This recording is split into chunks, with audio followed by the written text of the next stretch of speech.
Today we're going to start with a little activity. I have a picture of a girl, her name is Lexi, and I want you to think in your minds of some describing words of what you think by just looking at this picture. Some ideas that come to my head are that she is beautiful, she looks happy, she's photogenic, and maybe she looks about 18 or 19 years old. But I want you to get to know her, so let's watch this short clip and get to know Lexi. What's your name? Lexi McBride. How old are you? 26, almost 27 on Thursday. What do you like to do? Color. Yeah? So, do you know what it means to have a disability? No. Do you have a disability? Yeah. Do you know what that means? No. Do people you hang out with, do they have disabilities? Yeah. So what's an example of a disability? When someone can't drive, they can't have kids. Can't have kids. Okay. How would that make you feel if somebody called you retarded and said, Lexi, you're a retard? How would that make you feel? Sad.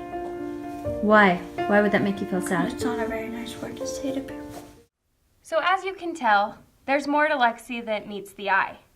I would assume that about 99.9% of people know somebody with an intellectual disability. Now, visible or not, we're surrounded by these people.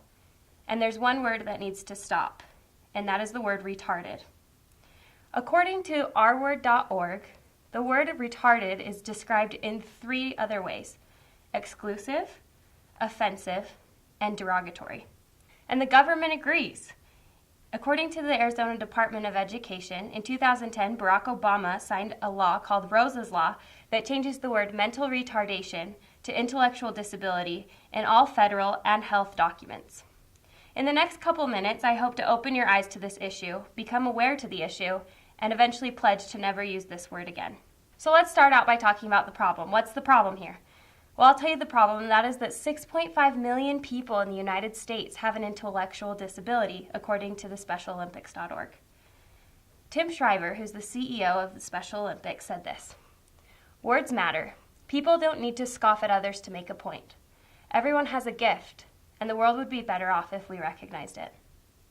I conducted a survey here at BYU, and I found that 90% of people feel uncomfortable with this word.